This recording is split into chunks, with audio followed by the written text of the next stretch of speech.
بسم اللہ الرحمن الرحیم۔ شیطان انسان کو جن راہوں سے گمراہی کی طرف لے جاتا ہے ان میں جادو وہ ذریعہ اور عمل ہے جسے خالصتاً شیطانی عمل قرار دیا گیا ہے۔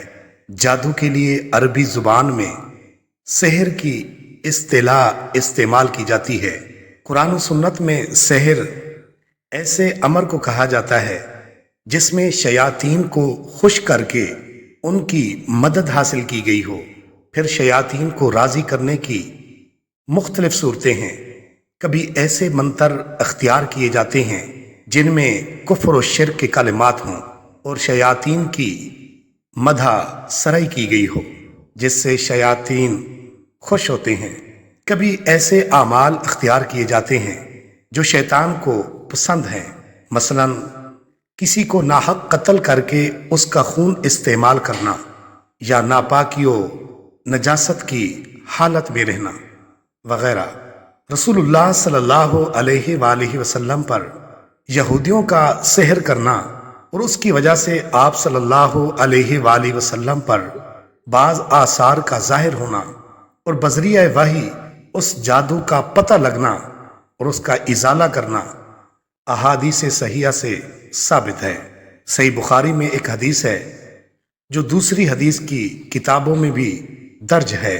حضرت زید بن ارقم رضی اللہ عنہ سے روایت ہے کہ ایک یہودی نے حضور نبی اکرم صلی اللہ علیہ وآلہ وسلم پر جادو کیا۔ جب آپ صلی اللہ علیہ وآلہ وسلم نے اس کے اثرات کو اپنے اوپر محسوس کیا تو حضرت جبرائیل علیہ السلام تشریف لائے اور سورۃ الفلق اور سورۃ الناس جن کو معوذتین کہتے ہیں وحی کی گئی۔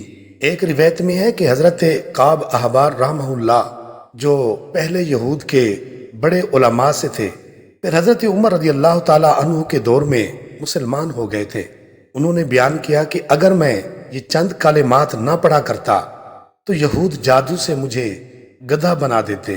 وہ الفاظ یہ ہیں: اعوذ بوجہ اللہ العظیم الذی لیس شیء اعظم منہ وبکلمات اللہ التامات التي لا يجاوزهن بر ولا فاجر وبأسماء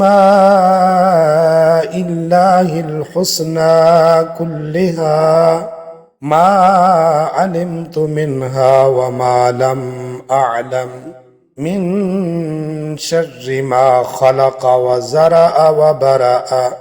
ناظرین، جادو کا اثر تب واقع ہوتا ہے جب اللہ تعالیٰ کا حکم ہو، کیونکہ کائنات کی ہر چیز اللہ تعالیٰ کے حکم کی محتاج ہے۔ جادو حضور اکرم صلی اللہ علیہ وآلہ وسلم پر بھی کیا گیا تھا، لیکن اللہ تعالیٰ نے آپ صلی اللہ علیہ وآلہ وسلم کو اس کے شر سے محفوظ رکھا اور امت کے لیے یہ آسانی ہوئی کہ آپ صلی اللہ علیہ وآلہ وسلم کے طفیل امت کو جادو کا علاج بتا دیا گیا۔ انسان جادو کی وجہ سے بڑے بڑے خطرات سے دوچار ہو سکتا ہے، اس لیے کسی بھی دن معوذات اور مسنون دعاؤں سے سستی اور کاہلی نہ برتی جائے۔ لہٰذا جادو سے بچاؤ کے لیے معوذتین اور حضرت کعب احبار والی دعا کو بھی کثرت سے پڑھنا چاہیے۔